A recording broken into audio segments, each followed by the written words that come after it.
Um, there we go. Well, thank you so much, everybody. As I mentioned, I'm David Layton I'm co-founder and president of WITI, Women in Technology International. We're so excited to have Irene here to share with us just all the advancements that are happening in healthcare for patients, for drug development using AI. And Irene, I'm going to send it over to you. Sounds good. Thank you. And I'm gonna let me know if you see my slides. Does that work? Yep. Perfect. So hi, everyone. Thank you for joining me live at this event. My name is Irene Pak, and I'm the head of AI Data and Technology Lab at Bristol Myers Squibb. And for those of you who's looking at this at a later time and at your leisure, thank you for taking the time to listen to this as well. So for this event, I will be talking about AI in healthcare, how it is applied to transform patients' lives.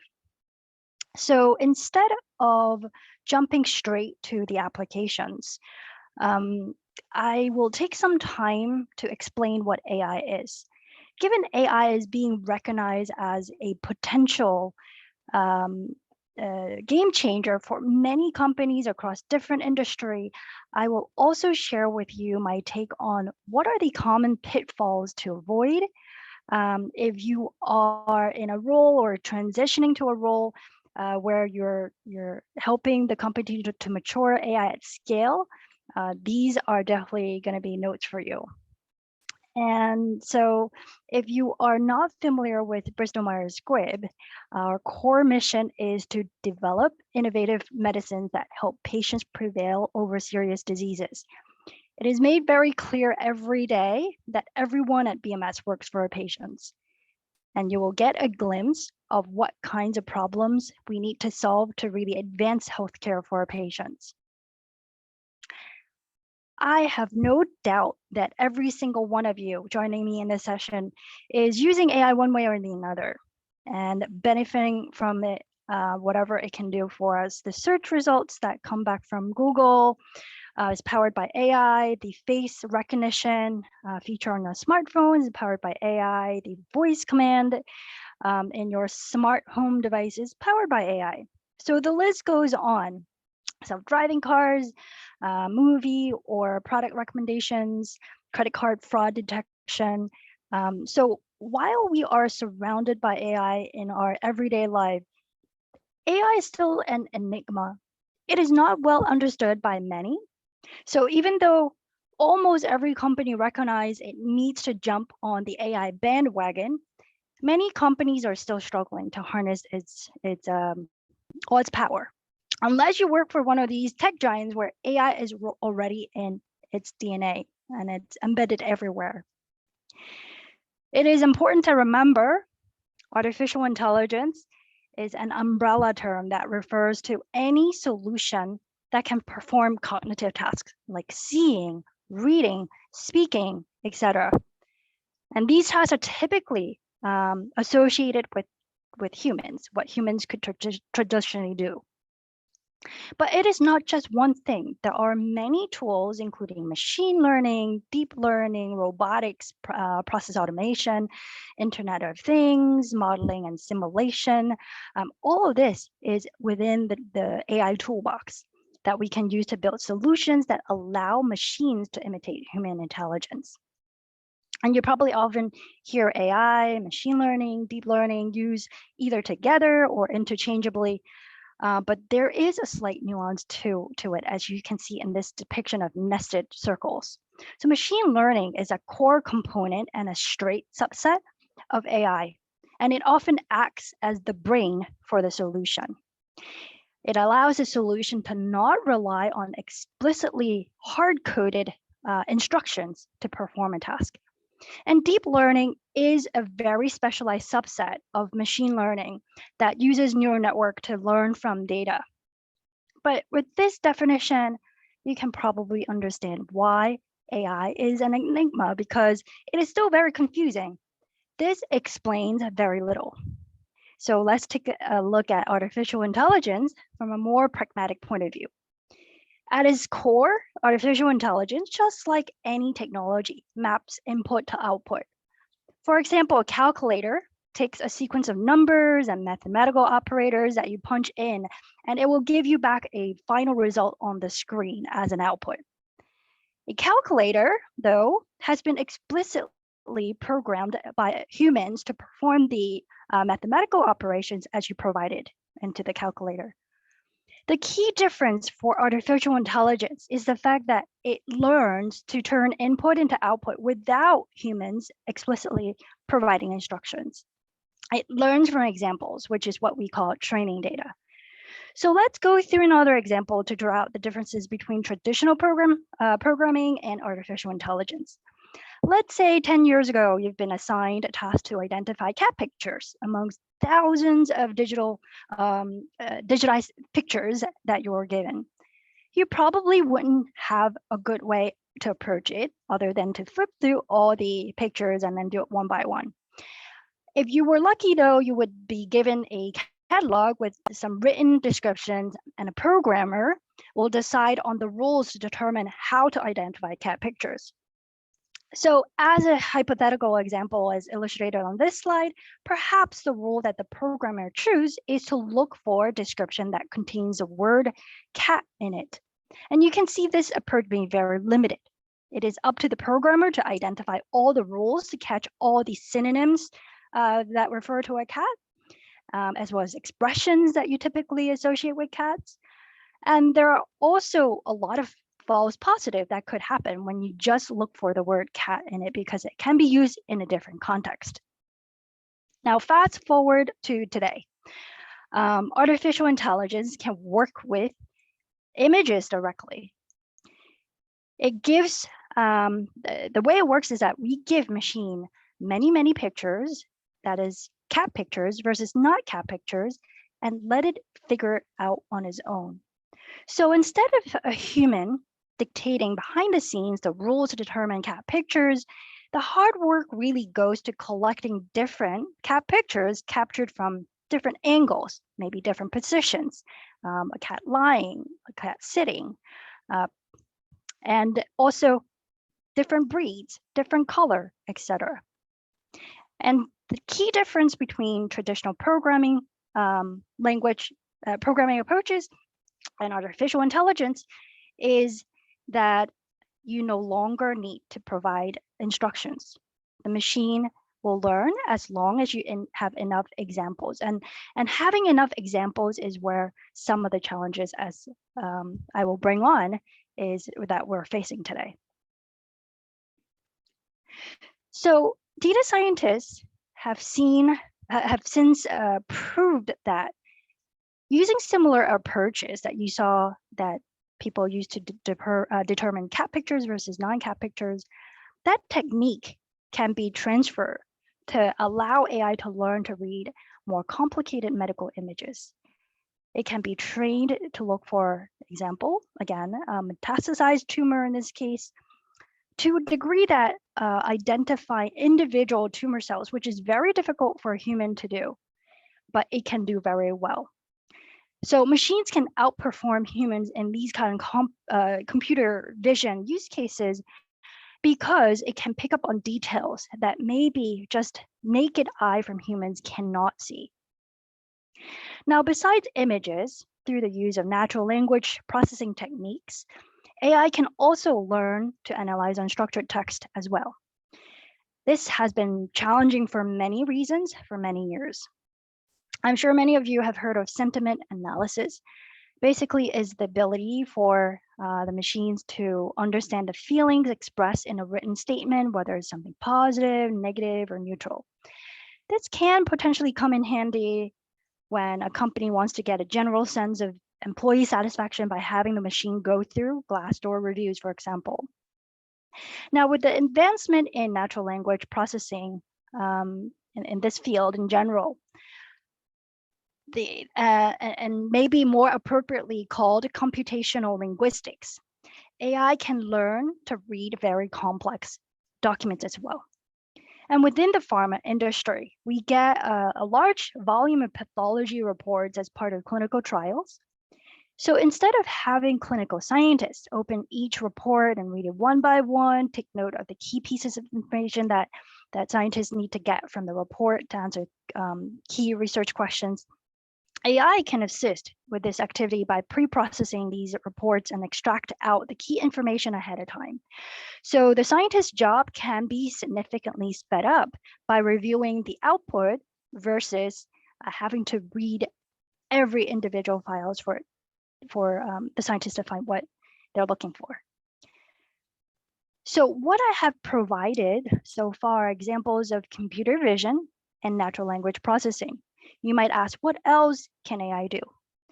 There are 4 general and common task patterns that we know AI is capable of doing, and you see it in your everyday life. So besides computer vision and natural language processing, the other 2 are next in sequence prediction and recommendation. So as we saw under computer vision, besides classifying cat pictures versus not cat pictures, machines can learn to do very sophisticated tasks. And I'm sure all of you know autonomous driving, Tesla with some of the other vehicles also. But of course, those of us in pharma will never work on self-driving cars. So I'm going to highlight the AI applications under these categories that are relevant for industry. So under computer vision, you've seen digital pathology, having the machines work through very complex medical images is reality. Another area that is very real, very applicable is in manufacturing. So for example, you can identify cracked vials for our drug products to make sure that none of the drug that we ship out is defect. And I think for natural language, this is one of the most ubiquitous AI capability that will fundamentally change how we work with free text and documents in every industry, and of course, including voice and audio analytics. And I'm sure every company has their prized information assets trapped in documents that could use the help of natural language processing to extract and surface key insights and knowledge for strategic decisions. So we do this all the time, and that's actually one of our focus areas when we look at what can fundamentally change how our enterprise work. Now, the other category, next in sequence prediction, might sound a little bit advanced, but it really isn't. So next in sequence prediction is related to the computers working with time series data. And perhaps many of you have received messages from a credit card company before to check out the suspicious charge. This actually is next in sequence prediction doing its job. In healthcare, what's relevant for us would be something like adverse event prediction, especially the serious one. We look at medical records, medical events as time series data, and we can predict possible serious adverse event and take action to prevent the onset of these events before it happens to ensure patient safety.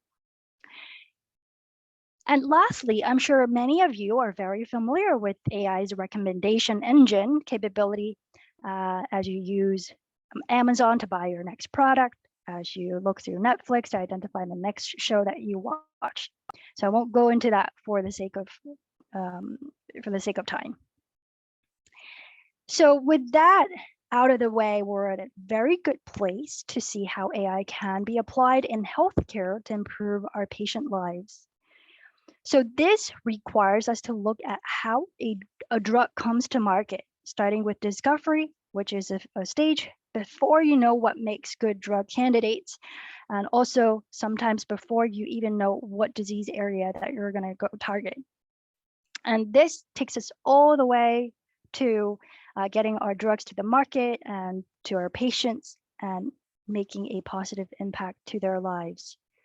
So there are throughout this pipeline, there are many, many opportunities where AI can really come in and make a difference.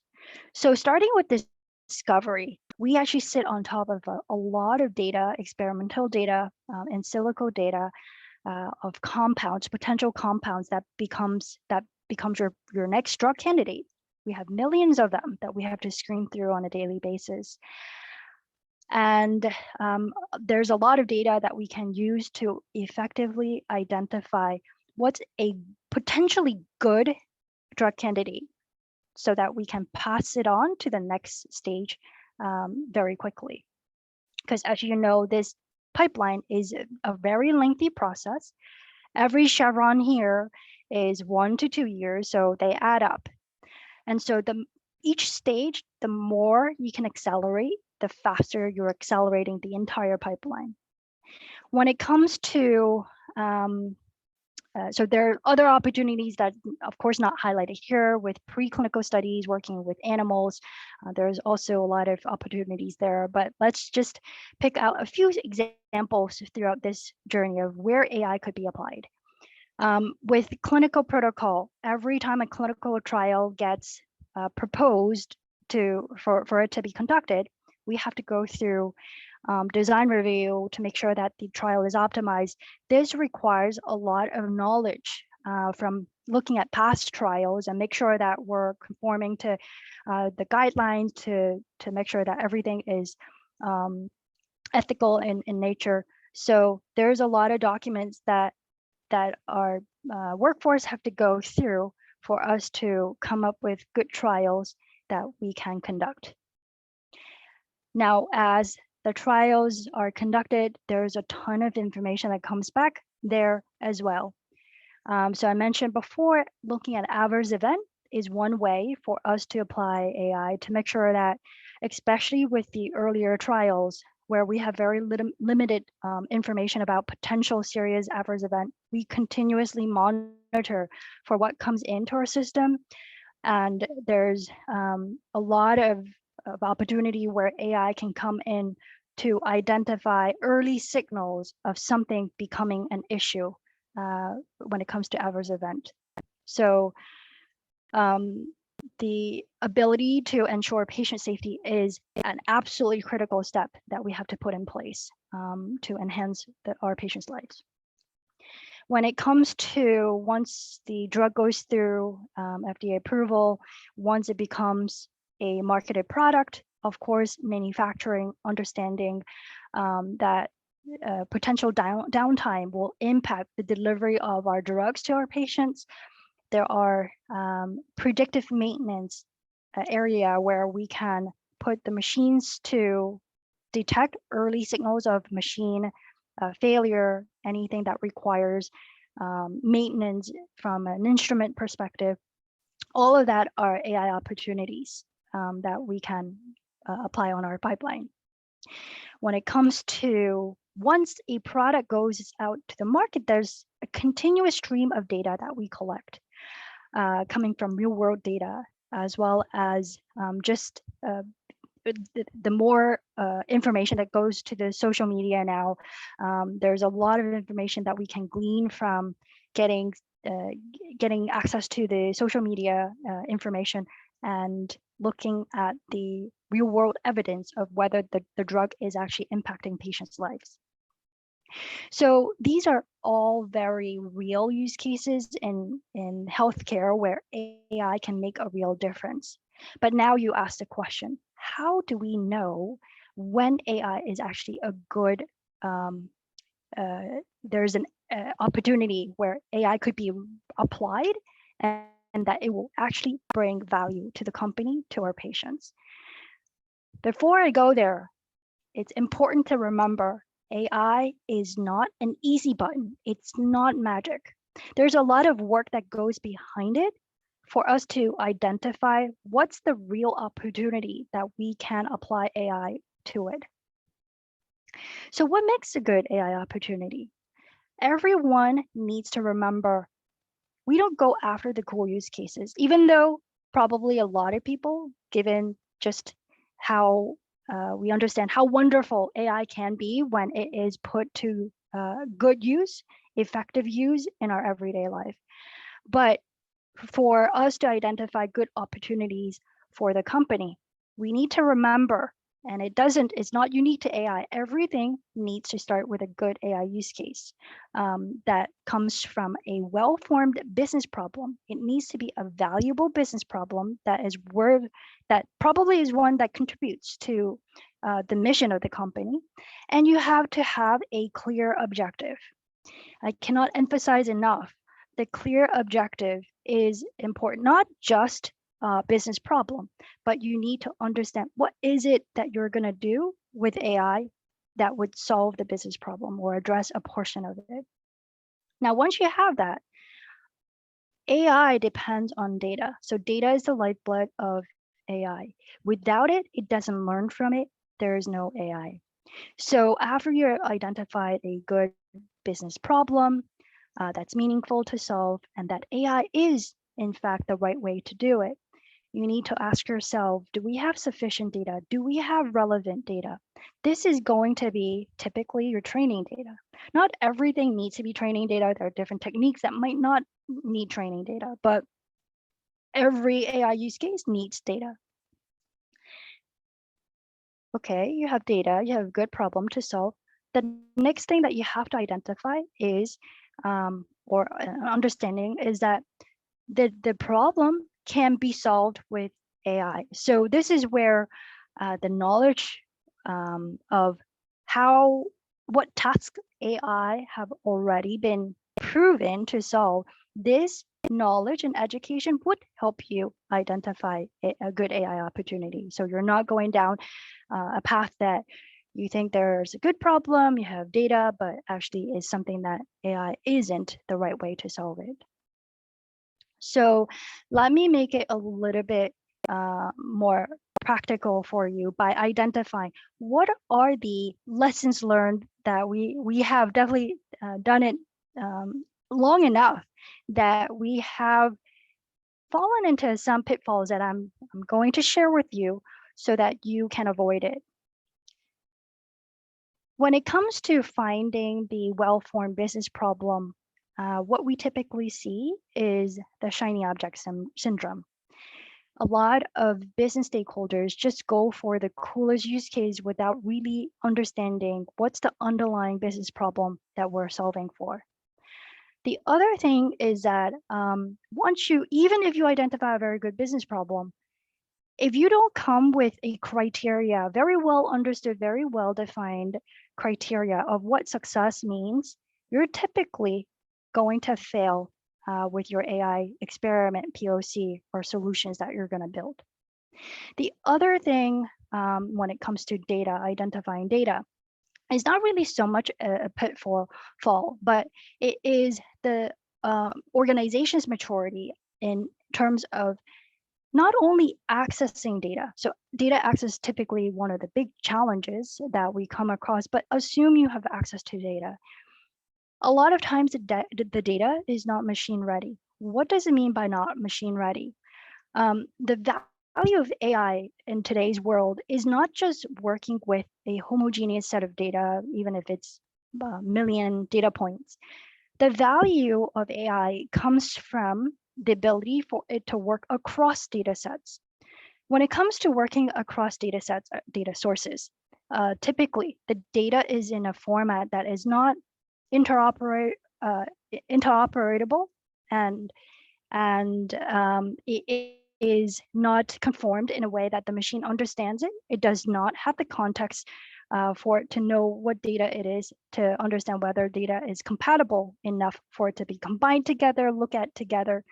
And so there's a lot of effort that goes behind making the data machine ready and context rich, so that we know when we use this data for us to train AI, we're using the right data. Now, when it comes to making sure that this task is suitable for AI to solve, we have seen a lot of use cases identified to us where actually the underlying problem is a broken business process. AI is not going to fix broken business processes for you. So you have to be very careful when you look at your use case. Are we talking about a good use case where the underlying issue is a broken business process. So look out for that, because sometimes it gets hidden as we look at business opportunities. The other thing to remember is when we say AI tasks can be solved with data, when we ask ourselves of what does it mean by AI tasks being solved with data, we need to have the domain knowledge to understand when it is solving the actual problem. So that SME engagement is very critical. Sometimes because people think it's an easy button, because people think AI is magic, that involvement, that SME involvement, people underestimate the amount of SME time is required, or the fact that SMEs are even necessary to inform the success of the experiment or the project. And underpinning all of that is really when you're scaling AI across the company, there's an underlying set of criteria that would allow us to scale across the company. And that includes having a mindset to understand that AI is not a one and done thing. A successful implementation of an AI-enabled project requires iteration. Just because this is an emerging field, even when things have been proven, even if it passed POC, we need to understand that when you make a solution as a permanent solution into some kind of AI-enabled product, it takes time for us to get to a product that would be adopted by the users, and it actually works in the condition and in the environment that you unleash this product under.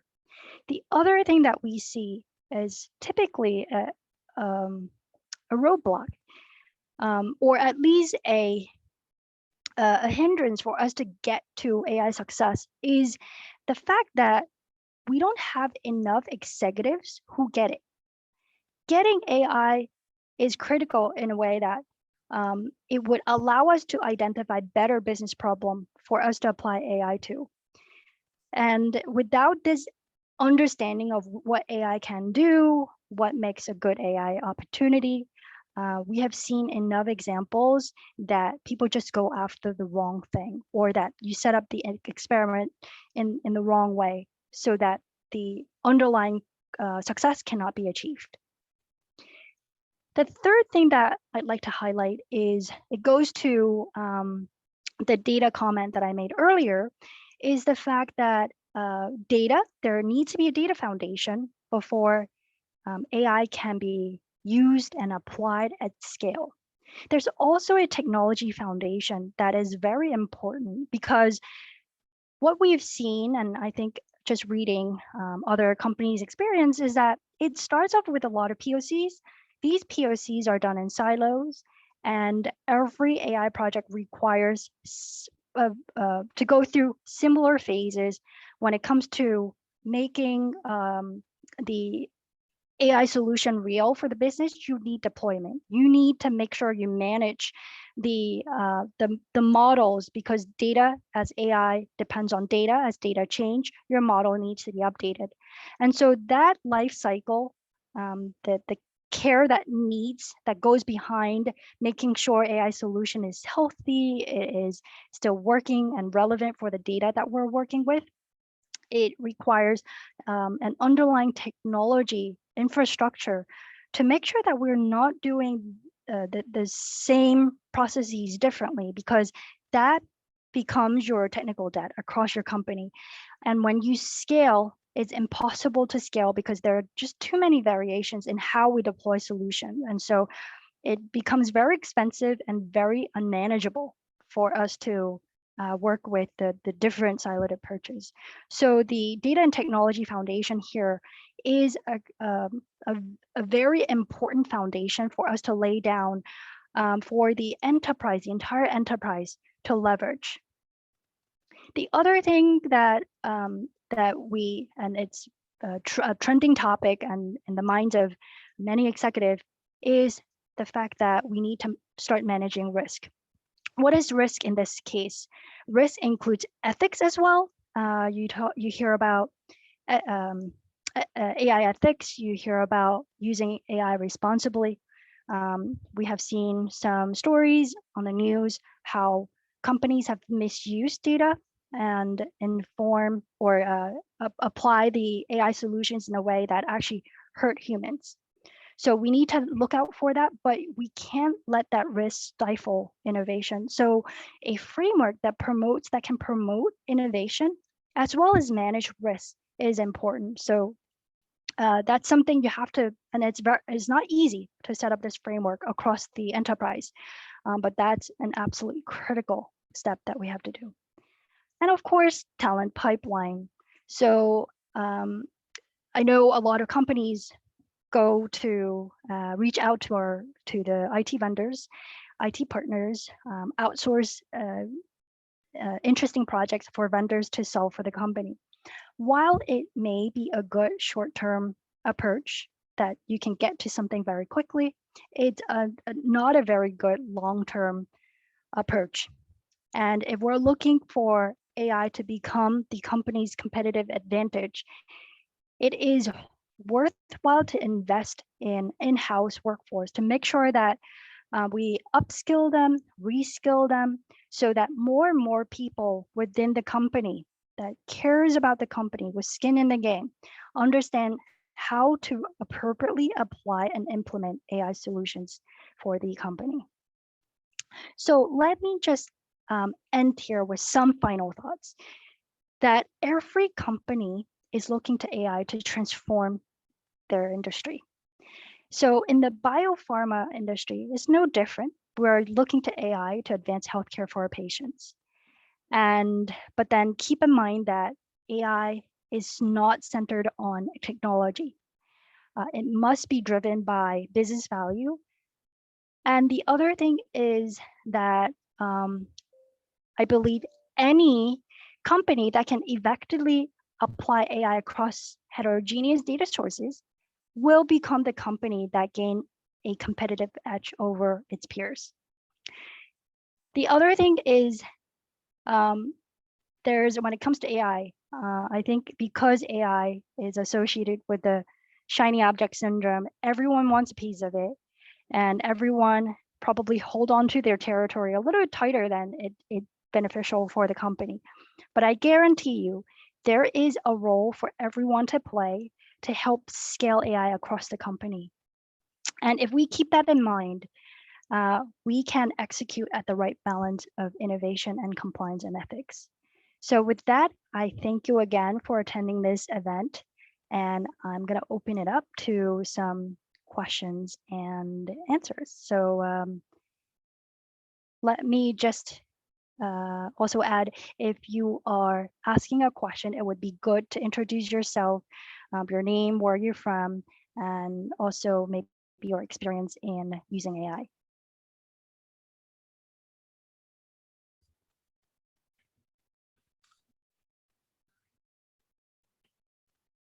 Actually, there's some chat. Can I speak up and ask a question? Go for it. Thank you, David. I'm very interested in the involvement of AI in the recent development of the COVID vaccines. And to some extent, was it all involved in trying to figure out if mRNA was going to be successful? And I'm sorry, my name is Gene Barlaz. I introduced myself earlier. New Jersey native, chronic entrepreneur, very involved in the healthcare AI industry, as well as other industries involving artificial intelligence. Can you repeat the question again? My sorry. audio broke up. I'm very interested in, I don't have a lot of background on the biotech side of healthcare, and I'm very curious to what extent AI was used in the development of the COVID vaccines and really the development of using mRNA in other healthcare pieces, as COVID was really the first time that technology was used. And I'm sort of curious where AI came into play. So I can't really speak to that example. I know that although I do know it's not the first time. So COVID is not the first time where mRNA vaccine is proven to work. There are many, many years of experiments and including trials to make sure that this is a safe vaccine. So I'm not qualified to speak to this just because this was the product of Pfizer and other Moderna. So, but I do know that AI there's definitely use of AI in this, because otherwise, as well as experiment, there's a lot of past knowledge, past experiments that allow this vaccine to be created so quickly. And AI, I think, is to find the right sequence, mRNA sequence, that is targeted enough for this virus so that there's no side or limited side effect. This comes from just my background in my previous company, being in the computational immunology space, where I know that we look at sequence all the time. We look for portion of the sequence that becomes your effective drug candidate.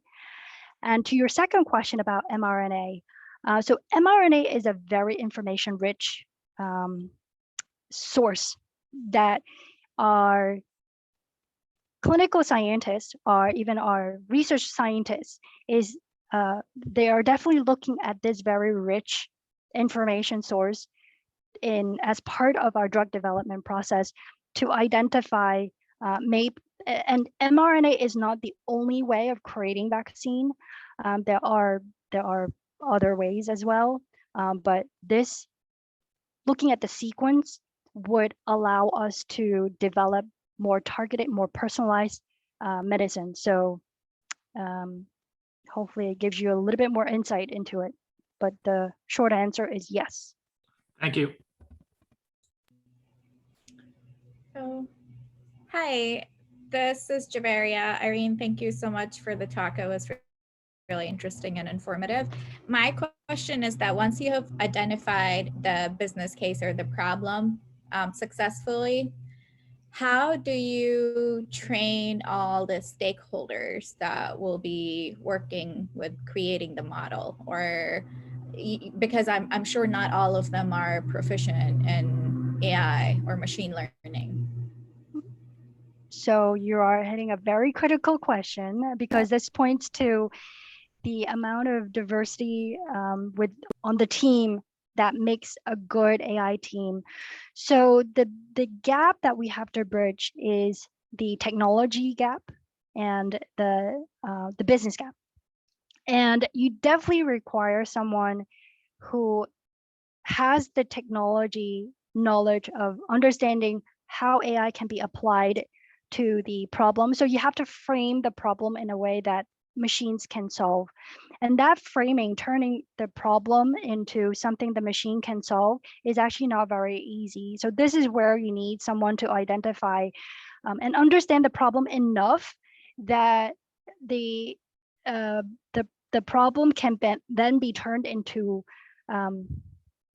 numeric information that the machine can work with.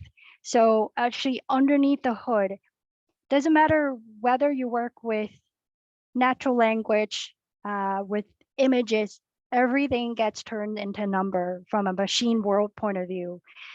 So it's definitely not something is very easy to study and learn, but as long as you pair up, and this is why it's important to make sure you have the right people on the team to give you the technical perspective, but then from a business perspective, what the SME's role is to tell tell the data scientist or the data science team whether the solution makes sense. And I don't know if I can speak to just the IBM Watson. I think for those of you who follow the news, there's a lot of promise with IBM Watson. Personally, and this is just my own opinion, I think the promise there And the reason why we didn't see greater things that came out of it was because the lack of domain SMEs that allow them to apply their awesome technology to something that's more relevant from the business front. So your question of education, you need to be patient. Ideally, if you can land on a team who can demonstrate how it is done, that's the fastest way to learn. But if you don't have that opportunity,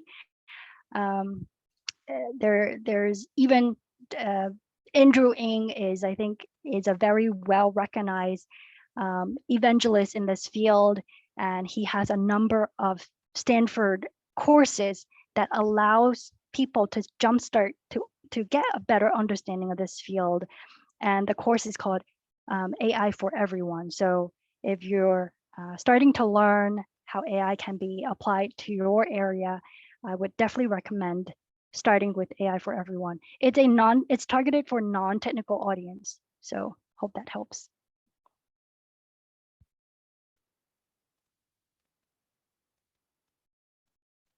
Yeah, thank you so much.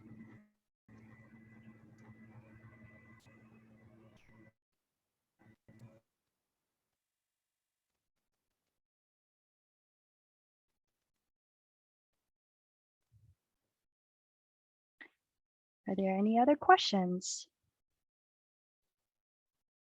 Okay, if no one else is going to ask a question, I'd like to ask one, Irene.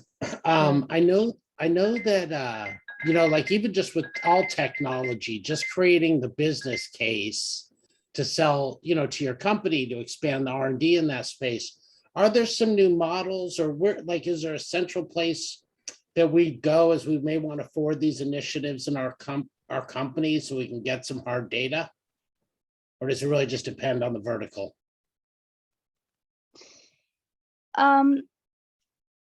So there are a lot of resources. So there are a number of angles that you can look at. So when it comes to data, there's actually a lot of publicly available data that you can start with, but you need to ask the question. So if machines learn from data, is that data reflective of the problem and the data in your company that you need to solve? So if you don't have a way to get to publicly available data that allows you to train models that becomes useful in your particular problem, then publicly available data is not for you. Now, when it comes to internal company data, I'm not sure if every company is set up the same, but just based on my experience, there's very little difference in one company to the next when it comes to having access to very useful data sources. I think that's one of the challenge that many teams face, many AI team, machine learning team face, is the access to the data. But of course, there are creative ways of getting to, if you don't have access to the data, there are creative ways to get similar data to demonstrate the value of what you're trying to prove out, of what you're trying to solve, and showcase it to the business stakeholders and get them on board. And hopefully with what's being POC'd, you're able to get them interested enough to open up some additional data that you can use. So the answer to this question is, of course, company specific. You asked about vertical. Depending on the problem that you're solving, vertical typically is probably where you're going to get the data. But there are other sources that you can consider depending on the use case that you're looking at. But bottom line is, the question you have to ask yourself is, do I know that if I get this data from somewhere else, do I know if the data is representative enough for the real data that you're going to work with? None of this, so all of these are great questions. And even though there is an answer to it, it's not easy to get to. So yeah, great question.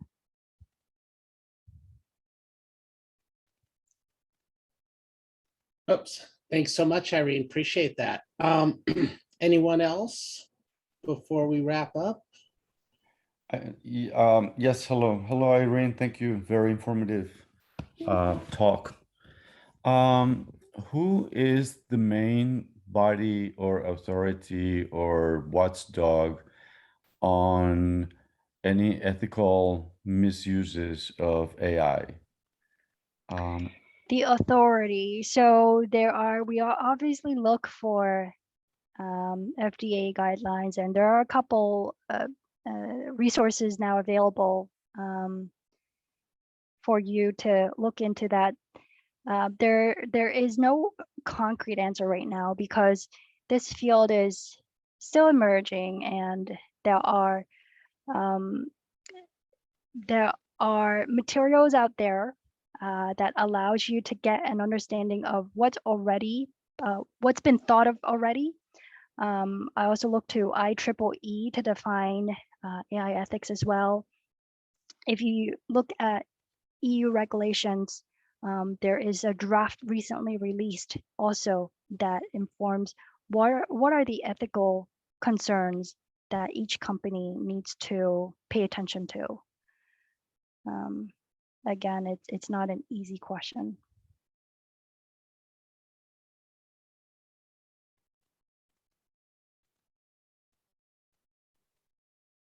Okay, thanks for that. And I think we're probably good, it sounds like. Thank you so much, Irene. Awesome. Yeah, thank you appreciate everyone for joining me. Yep, and thank you for all the great questions. Yeah, this is great. We're continuing the conversation. Tomorrow we have our pathways in analytics opportunities in the landscape.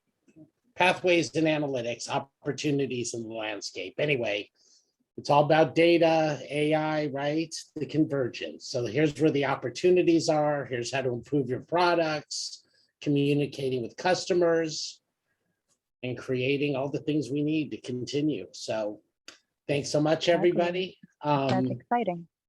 For sure. Have a great rest of your day, and we'll see you on another WITI event later in the week. Thank you. You too. Thanks, everyone.